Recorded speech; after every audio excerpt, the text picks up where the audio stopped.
मैं एक डॉक्टर हूँ, आईसीयू में सेवा दिया। आईसीयू समझते हैं? इंटेंसिव केयर यूनिट, जिसको हिंदी में बोलते हैं अति दक्षता विभाग। उसमें सीरियस पेशेंट होते हैं। तो हमारा तो आईसीसीयू था, कोरोनरी पेशेंट होते, कई बार दूसरे भी होते हैं, मल्टीपल ऑर्गन फेलियर्स होते हैं, माना उसमें से कई लोग जाने वाले होते हैं कई लोग वेंटिलेटर पर होते हैं। आपका जितना बड़ा आईसीयू उतने बेड के अनुसार होता है। कुछ होश में होते हैं। अभी हमको पता है कि कुछ लोग बचना मुश्किल है अभी मेरा ड्यूटी था, मैंने क्या देखा, एक 70 साल का व्यक्ति था, 70 साल। अभी हमको पता है कि वो जा रहा है, अभी धीरे धीरे जाने वाला है। अभी उसको भी पता है कि वो जाने वाला है। तो वो रो रहा था, उसके आंखों से आंसू आ रहे थे। तो मुझे बहुत फील हुआ कि ये रो क्यों रहा है। और हम तो शिव बाबा के बच्चे हैं। शिव बाबा परमात्मा दया का सागर है, करुणा का सागर है। तो ये रो क्यों रहा है। मैं उसके पास गया और उसको पूछा कि भाई साहब आप रो क्यों रहे हैं। पढ़ा लिखा था, होश में था। उसने क्या जवाब दिया, उसने कहा डॉक्टर साहब पूरी जिंदगी दिखाई दे रही है, मरते वक्त पूरी जिंदगी दिखाई देती है। इसको समझना, इसको बोलते हैं, इसको बोलते हैं, आपने भारत में हिंदू धर्म शास्त्र में लिखा हुआ है चित्रगुप्ता, नाम सुना है चित्रगुप्ता? चित्रगुप्त कौन होता है? धर्मराज का राइट हैंड, लेखा जोखा लिखने वाला।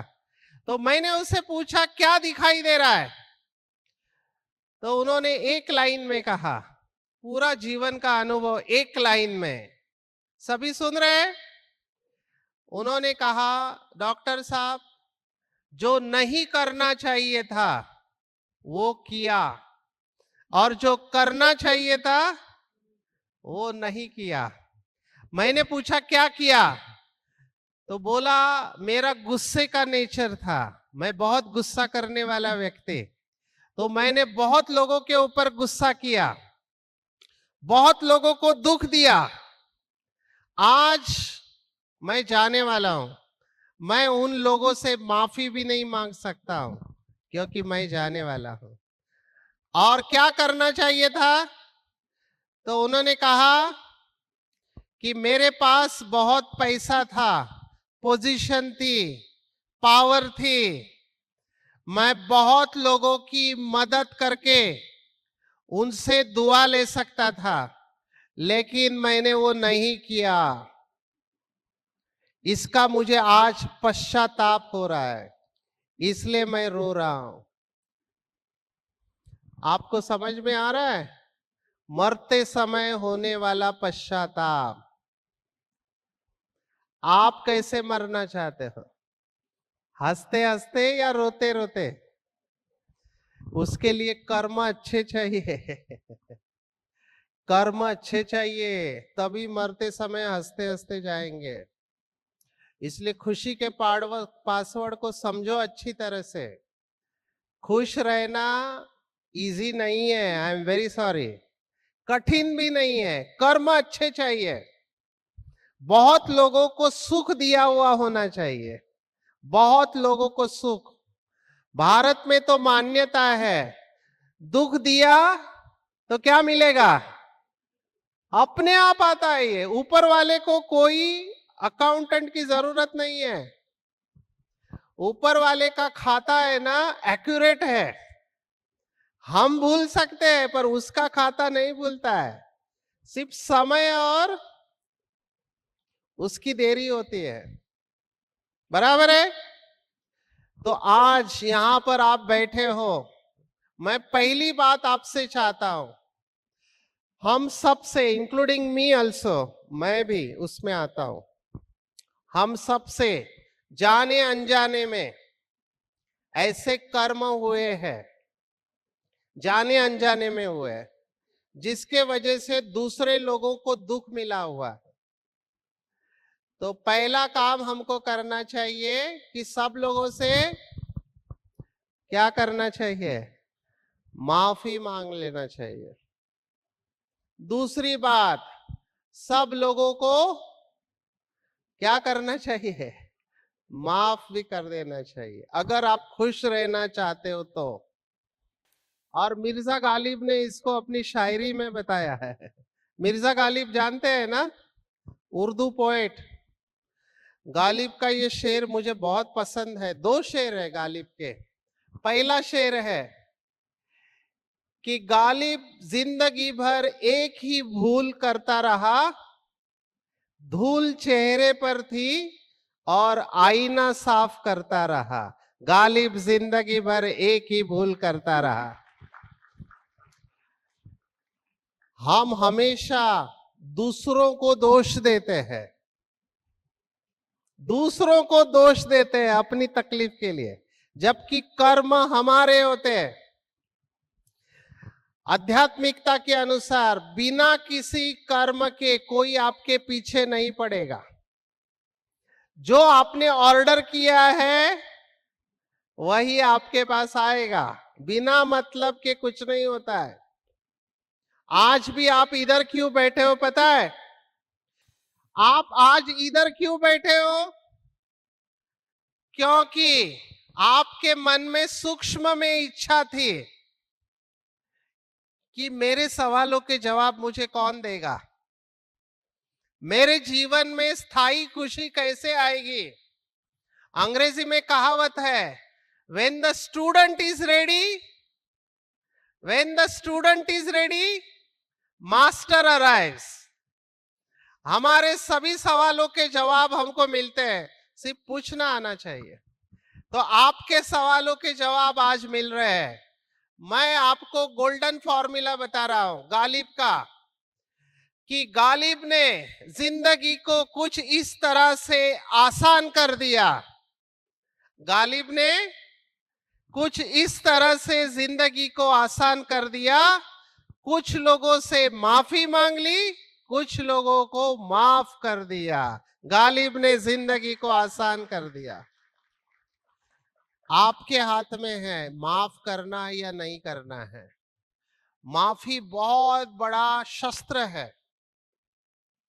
और जो लोग कहते हैं कि हम माफ नहीं करना चाहते, हम बदला लेना चाहते हैं, बहुत लोग हैं कहते हैं सर इसको माफ कर सकते हैं, इसको भी माफ कर सकते हैं, इसको नहीं छोड़ेंगे। जब भी हम बदला लेने का भाव रखते हैं, नुकसान किसका है? जो है।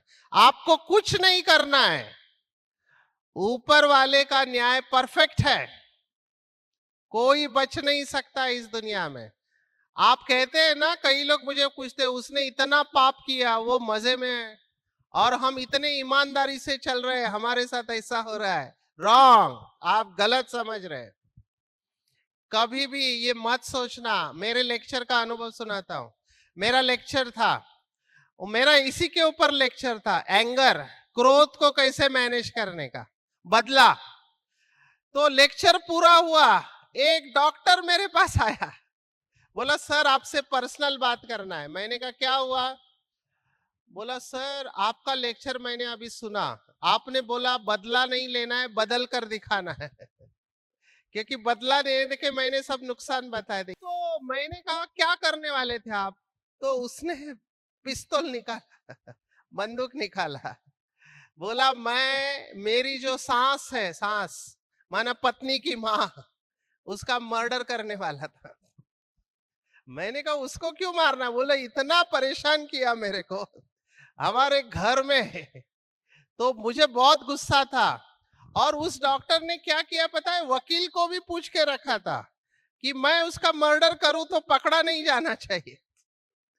इतनी तैयारी किया था क्योंकि पढ़ा लिखा था। तो मैंने कहा अभी क्या हो रहा है? बोला अभी लग रहा है मारने की जरूरत नहीं है, बिना मारे भी काम हो सकता है। मैंने कहा अभी क्या करोगे?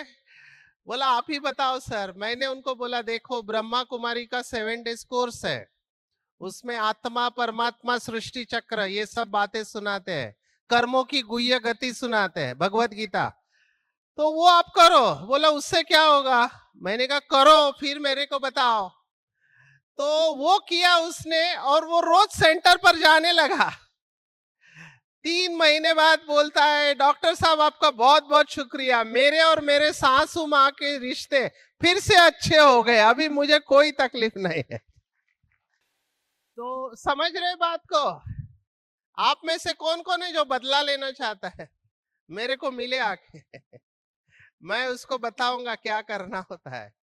मैं इस बात को मानता हूं कि कुछ लोगों से हमको दुख मिला हुआ रहता है, लेकिन नियम को पकड़ के चलो। नियम क्या है? जो देगा वही आपके पास आएगा, बराबर है ना? आप अगर सुख चाहते हो तो आपको क्या करना पड़ेगा? सुख देना पड़ेगा। ये नियम है सृष्टि का, आप इसको कुछ नहीं कर सकते, ये नियम है। आप अगर दूसरों के बारे में बुरा सोचोगे, कई लोग ये करते हैं, मेरे पास आते हैं, वो कहते हैं हम कुछ नहीं करते, केवल बुरा सोचते हैं। वो भी खतरनाक है, क्योंकि आप दूसरों के बारे में जब बुरा सोचते हैं तो वो सोच कहां चल रही है, उसके बीज कहां पर पड़ेंगे? वो बीज आपके ही धरनी में पड़ने वाले हैं। तो बुरा सोचने का पेड़ कहां पर आएगा, उसके फल कहां पर आएंगे? आपके ही अंदर आएंगे। इसलिए ब्रह्मा कुमारी ये सिखाती है कि सोचने के पहले भी सोचो क्या सोच रहे हो, क्योंकि एक बार सोच दिया उस थॉट को वापस लेना मुश्किल है। हम लोग बहुत हाई लेवल पे काम करते, संकल्प की सृष्टि। देखो शास्त्रों में क्या लिखा है, भगवान को संकल्प आया नई दुनिया बनाने का, बराबर है? और फिर भगवान ने ब्रह्मा के द्वारा नई दुनिया की रचना की, संकल्प से की। हम जो भी संकल्प कर रहे हैं, माना यहां बैठे बैठे आप सोच रहे हैं, तो आप अपनी दुनिया बना रहे हैं। मैं इसके ऊपर लेक्चर लेता हूं, बड़े बड़े कंपनियों में लेता हूं, थॉट पावर के ऊपर। आप संकल्प शक्ति से कुछ भी कर सकते हैं। ये आज का क्वांटम फिजिक्स कह रहा है, भौतिक शास्त्र कह रहा है। When you think, universe moves. मैं उसके बहुत उदाहरण है मेरे पास, मैं कुछ स्लाइड आपको दिखाऊंगा। आगे जाओ भैया, ये कल हमने देखा है, आगे आगे जाओ। नेक्स्ट, ये भी देखा, ये भी देखा है, आगे जाओ, बस बैक बैक। देखो कोटा राजस्थान में एक जगह है, सुना आपने? कोटा किस लिए फेमस है? एजुकेशन के लिए। सभी माँ बाप अपने बच्चों को वहां पढ़ने के लिए भेजते हैं, 2 लाख स्टूडेंट जाते हैं। हालत देखो कोटा की क्या है। कोटा में 2023 में 23 स्टूडेंट ने सुसाइड किया, आत्महत्या किया है स्टूडेंट ने। मैं इसमें काम कर रहा हूं इसलिए आपको बता रहा हूं। Next slide. तो ये कोटा में अभी उधर ये हालत है कि हॉस्टल में जहां बच्चे रहते हैं, उस हॉस्टल में पंखे ही निकाल दिए, उधर लटक जाते हैं, तो रूम में से पंखे निकाल दिए।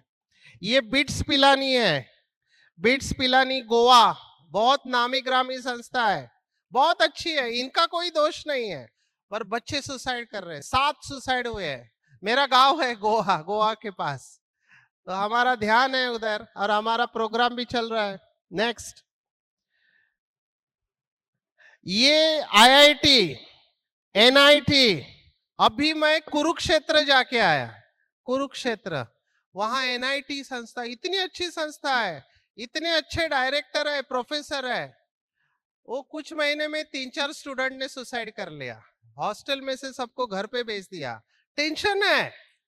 ये सब क्यों हो रहा है पता है? इसलिए मैं माँ बाप को फिर से कह रहा हूं, यहाँ जितने भी पेरेंट्स बैठे हैं, ध्यान से सुनना मेरी बात को। आपका समय अलग था, हमारा समय अलग, अभी के बच्चे अलग जनरेशन के हैं। हमारे वक्त मार खाने के बाद हम पढ़ाई करते थे, आज वो नहीं हो सकता। आज के बच्चों में ताकत नहीं है। I am very sorry, medical fact मैं आपको बता रहा हूं। आज के बच्चे कमजोर है, उनका दिमाग तेज है, इंटरनेट एज के है, लेकिन अपने इमोशंस के ऊपर कंट्रोल नहीं है, भावनाओं को कंट्रोल नहीं कर पाते। सोशल मीडिया हिप्नोटिज्म है, सोशल मीडिया ने इनको खा लिया है। आप उनके ऊपर प्रेशर नहीं क्रिएट करना है, क्योंकि वो प्रेशर को हैंडल नहीं कर पा रहे। क्यों? उसका भी कारण है। बचपन से उनको मार्क्स लेने की होड़ लगे हुए है। मार्क्स 90%, 95%। उनको हारना क्या होता है पता ही नहीं है। मैं सभी स्कूल कॉलेज में एक ही टॉपिक लेता हूं, how to handle failures of life. मुझे बताओ, जीवन में क्या आप हमेशा जीत सकते हैं? पॉसिबल है? बिजनेसमैन को पूछो, पॉसिबल है आपका बिजनेस हमेशा अच्छा हो?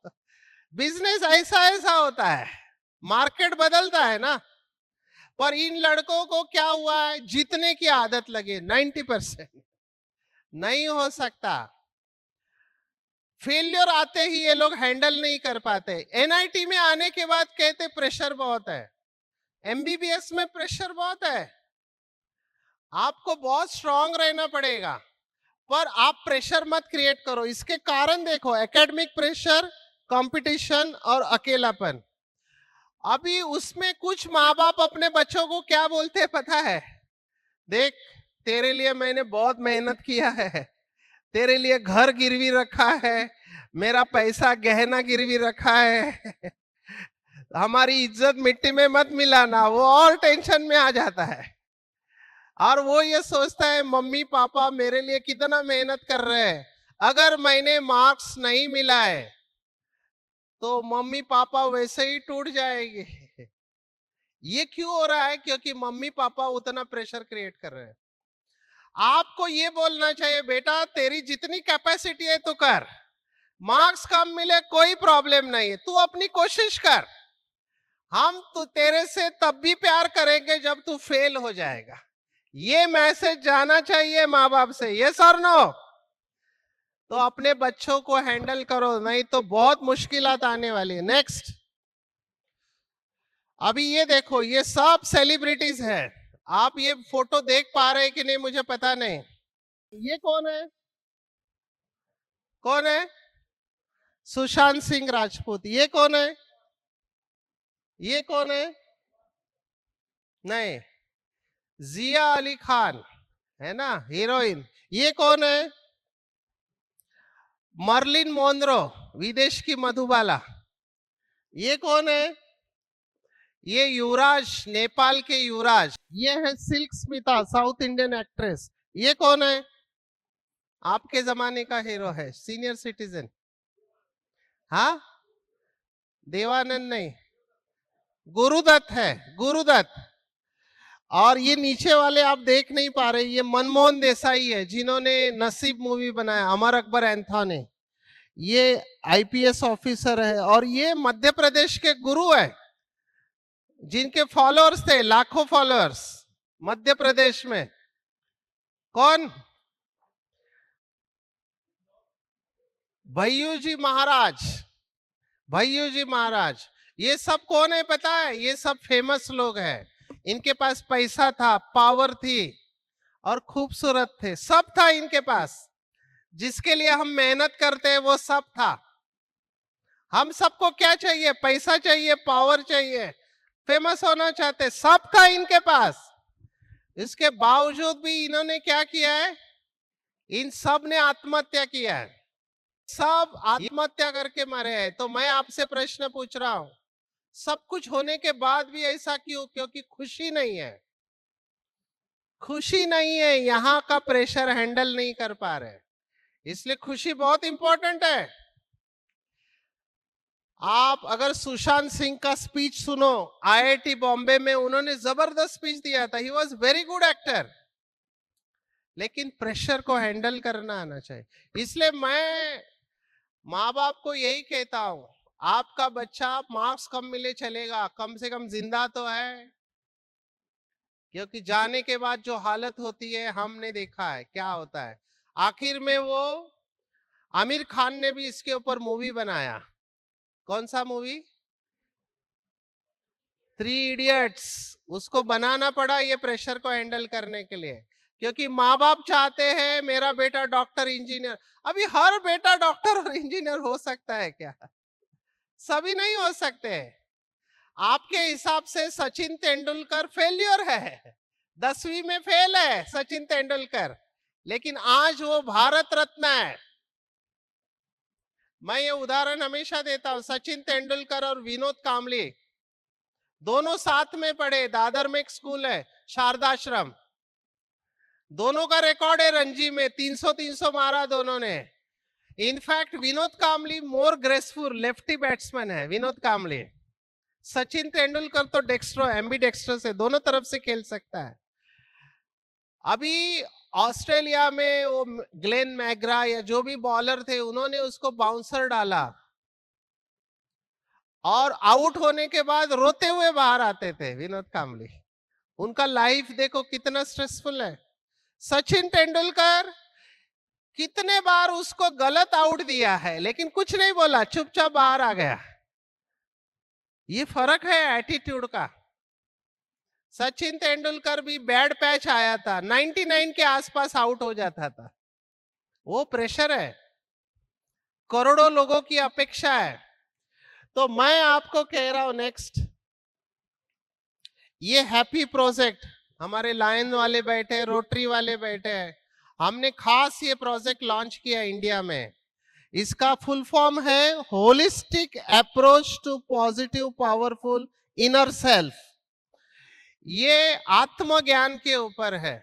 जब तक आत्मा को नहीं समझा है तब तक खुश रहना मुश्किल है।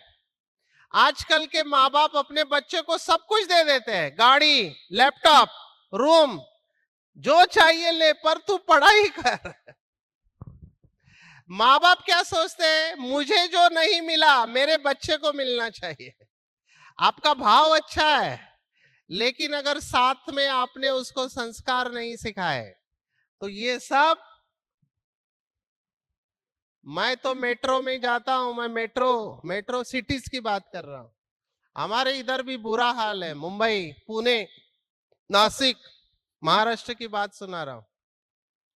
बुरा हाल है, बहुत कुछ है बच्चों के पास, बड़े बड़े बाप के बेटे गलत काम कर रहे हैं क्योंकि एंजाइटी, डिप्रेशन, सुसाइड। नेक्स्ट, ये मेरा 11th स्टैंडर्ड का मार्कशीट है। ये 6 सब्जेक्ट है और इसमें पहला सब्जेक्ट अगर आप पढ़ पा रहे हैं वो है अंग्रेजी। और हमारे इधर महाराष्ट्र में पासिंग मार्क्स होते हैं 35, 100 में से 35 मिलना चाहिए। और मुझे कितना मिला है? मुझे कितने मार्क्स मिले हैं 100 में से? दिखाई दे रहा है? 34 मार्क्स है, 34। 100 में से 34 मार्क है, तो 34 मार्क माना पास या फेल? हाँ, यहां पे होता तो पास होता मैं। पर हमारे मुंबई में पासिंग मार्क्स है 35 और मुझे मिले हैं 34, तो पास या फेल? मुझे 34 मिले, आप लोगों को इतनी खुशी क्यों हो रही है? मेरी मार्कशीट देख के बच्चे खुश हो जाते हैं, ये डॉक्टर भी हमारे से। मैं फेल नहीं हुआ, हमारे टीचर अच्छे थे, उन्होंने एक ग्रेस मार्क देके धक्का मारा। आप रिजल्ट देखो मेरा, ये दिखाई नहीं दे रहा है, तो ये प्रमोटेड है।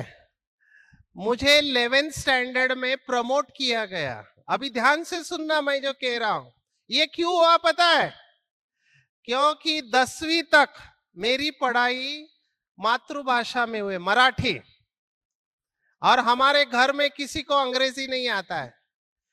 कॉलेज में गया, सभी लेक्चर अंग्रेजी में, कुछ समझ में ही नहीं आ रहा है, ऐसे हाथ रखा तो भी अंदर नहीं जा रहा है। वो 34 मार्क्स मिलाने के लिए कितनी मेहनत की मुझे पता है, तब 34 मिले। अभी ध्यान से सुनो, उसके बाद मुझे पता चला अगर एमबीबीएस में एडमिशन चाहिए तो मुझे कम से कम 90% मार्क्स चाहिए उस साल में। 90% कहां से लाऊं, यहाँ किताब ही नहीं समझ में आ रहा है। लेकिन ये सब क्यों हुआ, अभी मेरी स्टोरी सुनो, मैंने इसके ऊपर किताब लिखी है। मेरा बचपन झोपड़पट्टी में गया है, स्लम एरियाज ऑफ मुंबई। मेरे माँ बाप पढ़े लिखे नहीं है, हम झोपड़े में बड़े हुए, 100 स्क्वायर फीट झोपड़े में मैं बड़ा हुआ हूँ। हमारे घर में टॉयलेट भी नहीं थे, डब्बा लेके बाहर जाना पड़ता था और मुझे उससे बहुत तकलीफ होता था, पर कुछ कर नहीं सकते थे। और मुझे दिखाई दे रहा था कि अगर ये 12वीं का साल गया तो मेरा जिंदगी झोपड़पट्टी में जाएगा, पर करूं क्या, कोई ऑप्शन नहीं था। मैंने डिक्शनरी लाया, मराठी टू इंग्लिश, मराठी में त्वरण बोलते हैं, इंग्लिश में एक्सेलरेशन, ऐसे एक एक वर्ड मैं बायहार्ट करता गया। पूरा डिक्शनरी मैंने बायहार्ट माना, याद कर लिए। फिर अंग्रेजी समझ में नहीं आ रहा है, क्या करो, तो 2 घंटा पढ़ाई करने से कुछ नहीं समझता है, 4-6 घंटा पढ़ाई करने लगा। और पढ़ाई करते समय मेरे झोपड़पट्टी के दोस्त आते थे, मेरे फ्रेंड, और मुझे बोलते थे, क्या सचिन पढ़ाई कर रहा है, चल घूमेंगे फिरेंगे ऐश करेंगे, और क्या है, ये मेरे दोस्त। हम लकी थे, उस समय मोबाइल नहीं था, लेकिन उस समय टीवी था, होटल्स था, गेम खेलते। तो मैंने देखा एक ही साल है, अगर ये गया तो जिंदगी गई। I resisted all the temptation. I said no to them. मैंने उनको ना कहा और मैं पढ़ाई पे फोकस किया, कान में रुई डाल के, क्योंकि झोपड़पट्टी में क्या होता है पता है, बाजू वाले झोपड़े में कोई झगड़ा कर रहा है, इधर सब सुनाई देता है। कान में कॉटन डाल के किताब पकड़ के 6 घंटा पढ़ाई, और ऊपर वाले की मदद, अपनी मेहनत। मुझे 12th स्टैंडर्ड में कितने मार्क्स मिले होंगे, कैन यू गेस? मुझे 12वीं में 91% मार्क मिले, 91, स्ट्रेट अवे इनटू एमबीबीएस। आज मैं आपके सामने खड़ा हूं, और वो जो मेरे दोस्त बोलते थे चलो खाएंगे पिएंगे ऐश करेंगे, आज रो रहे हैं, कहते सचिन हमसे गलती हुई, हम भी थोड़ा मेहनत करते हैं, क्योंकि आज महंगाई बढ़ गई। अभी एक बार नहीं हुआ, दूसरी स्लाइड, नेक्स्ट। ये थोड़ा स्लाइड आपको दिखाई देता है, ये मेरी एमबीबीएस की मार्कशीट है, एमबीबीएस मार्कशीट। अभी ये फाइनल एमबीबीएस की है, जिसके बाद हम डॉक्टर डिक्लेयर किए जाते हैं। तो मेरे मम्मी पापा घर पे मिठाई लेके तैयार है कि हमारा बेटा रिजल्ट लेके आएगा और हम पूरी दुनिया को बोलेंगे हमने उसको डॉक्टर किया। University of Bombay MBBS degree, और मेरा रिजल्ट क्या है, पढ़ाई नहीं रहा है, मुझे एमबीबीएस में फेल किया गया है। 2 सब्जेक्ट में मैं फेल हूं, मेडिसिन और सर्जरी। अभी मेरे लिए शॉकिंग था, क्यों? क्योंकि मेरी पढ़ाई अच्छी हुई थी, थ्योरी में फेल था, प्रैक्टिकल में पास था मैं। मेरे लिए शॉकिंग क्या था, मेरे पीछे एक लड़का बैठा था, उसने मेरे में से कॉपी किया, बड़े बाप का बेटा उसको डिस्टिंक्शन मिला, और आज वो पेट का बहुत बड़ा स्पेशल है, होशियार था वो, नो डाउट, पर कुछ शॉर्ट नोट्स नहीं आती थे, तो मैंने पेपर खिसका दिया। आज वो पेट का स्पेशलिस्ट है मुंबई में, उसका फी 2000 रुपया है, हाथ लगाने के 2000 लेता है। मैं आज भी उसके पास जाता हूँ, उसको बोलता हूँ ज्यादा आवाज मत कर, सबको बता दूंगा क्या किया था पर मुझे क्यों फेल किया, मैंने यूनिवर्सिटी को अप्लाई किया, मेरा पेपर फिर से चेक करो, क्योंकि पेपर अच्छा गया था। तो यूनिवर्सिटी वाले बोलते हैं हर लड़के को लगता है पास है, तू तो 2 सब्जेक्ट में फेल हुआ है, मेडिसिन एंड सर्जरी, 2 बड़े सब्जेक्ट होते हैं, ये 500 मार्क का है, ये 400 मार्क का है, सबसे बड़ा मेडिसिन और सर्जरी। तो मैं थोड़ा उदास तो था, क्योंकि जिसको मैंने सिखाया सब पास हो गए, गरीब लोग फेल नहीं हो सकते, क्योंकि एग्जाम भी बहुत महंगा होता है। तो मेरा पढ़ने का दिल नहीं कर रहा था, पर उस समय मुझे आचार्य विनोबा भावे की भगवत गीता मिले, और मैंने वो भगवत गीता पूरे एक स्ट्रोक में पढ़ डाली। उस भगवत गीता के एक श्लोक ने मुझे खड़ा किया। दूसरा अध्याय सांख्य योग 37वां श्लोक है, हतो वा प्राप्स्यसि स्वर्गम जित्वा वा भोक्ष्यसि महिम तस्मात् उत्तिष्ठ कौन्तेय युद्धाय कृत निश्चया। मैं खड़ा हो गया, मेरे लिए ही सुनाई है भगवत गीता। रोते क्यों, खड़े हो जाओ, युद्ध करो। तो मैं खड़ा हो गया, फिर से पढ़ाई चालू किया। 6 महीने बाद मेरे हाथ में रिजल्ट आता है रिवैल्यूएशन का, और मुझे बताया जाता है सर सॉरी, आपका पेपर बराबर चेक नहीं हुआ था, आप अच्छे मार्क्स से पास हो गए। मुझे वापस पास कर दिया। यहां पर ताली नहीं बजनी चाहिए। क्यों, मैं बताता हूं। मेरी कोई गलती नहीं थी, लेकिन मेरे जीवन के 6 महीने चले गए, वो वापस नहीं आ सकते। अंडरस्टैंड दिस, मेरा लॉस है। मुझे वापस इंटर्नशिप करना है 1 साल तक। उसके बाद मुझे लोगों ने कहा यूनिवर्सिटी के ऊपर केस कर दो, मुंबई यूनिवर्सिटी। मैंने कहा उससे क्या फायदा होगा, मेरे 6 महीने तो नहीं मिलने वाले, यही बदला लो। मैंने कहा नॉट इंटरेस्टेड, नो बदला। मेरा फिलॉसफी बहुत सिंपल है, अगर आप काबिल हो, अगर आप काबिल हो तो कामयाबी अपने आप आपके पीछे आएगी। काबिल बनना है। आगे देखो, नेक्स्ट। ये कौन है लेडी, दिखाई दे रहा है? ये है president of India Pratibhatai Patil. इन्होंने हमारा प्रोजेक्ट लॉन्च किया, माई इंडिया एडिक्शन फ्री इंडिया। मैं इसका नेशनल कोऑर्डिनेटर हूं, राष्ट्रीय संयोजक। आज तक पूरे भारत में 30,000 लोगों को ट्रेनिंग दिया है नशा मुक्ति का, जो पूरे भारत को नशा मुक्त कर रहे हैं। नेक्स्ट, महाराष्ट्र सरकार की तरफ से हमको लगातार 8 बार स्टेट लेवल का अवार्ड मिला हुआ है, महात्मा गांधी नशा मुक्ति सेवा पुरस्कार। नेक्स्ट, आप में से माउंट आबू कौन कौन गए हैं? जो गए हैं वो जानते हैं, काफी लोग गए हैं। जो नहीं गए मैं उनको इनवाइट करता हूं। ये माउंट आबू का हॉल है। ये हॉल, इसको बोलते हैं डायमंड जुबली हॉल, 25,000 लोग बैठ सकते हैं। उसके स्टेज पे ये गवर्नर ऑफ गोवा बैठी है, मृदुला सिन्हा। ये प्रोजेक्ट मैंने लॉन्च किया, Gita. Gita is global initiative tobacco awareness. ये प्रोजेक्ट 2016 में लॉन्च हुआ। आज ये प्रोजेक्ट 180 देशों तक पहुंच चुका है, वर्ल्ड के 180 कंट्रीज। 180 कंट्रीज के लोग जानते हैं। नेक्स्ट, ये देखो, ये विनीत गिल है, WHO की चीफ। आप ये देख रहे हैं, इंडिया ब्रह्मा कुमारीज। इंडिया क्यों लिखा है? क्योंकि 180 देशों के लोग आए थे। और ब्रह्मा कुमारी को क्यों इनविटेशन? क्योंकि ब्रह्मा कुमारी बहुत लोगों को पता नहीं, इसलिए बता रहा हूं। ब्रह्मा कुमारी यूनाइटेड नेशंस की मेंबर है, हमारा ऑफिस है यूनाइटेड नेशन में बाकायदा। और इस कॉन्फ्रेंस में ओनली UN मेंबर्स ही पार्टिसिपेट कर सकते हैं। तो हमने ये COP7 बोलते, COP7 कॉन्फ्रेंस ऑफ पार्टीज, उसमें पार्टिसिपेट किया। ये WHO की चीफ, उनका स्टाफ आया था। नेक्स्ट, ये हमारे टोबैको कंट्रोल की टीम है, ये भी हमारे पास आई थी। नेक्स्ट, ये सब 30,000 अलग अलग स्टेट में है। नेक्स्ट, ये अवार्ड है हमको। अगर आप इस फोटो में देख रहे हैं, नितिन गडकरी आए थे, ये नागपुर में मुझे मिला। नेक्स्ट, बाकी स्टेट राजस्थान और ओडिशा।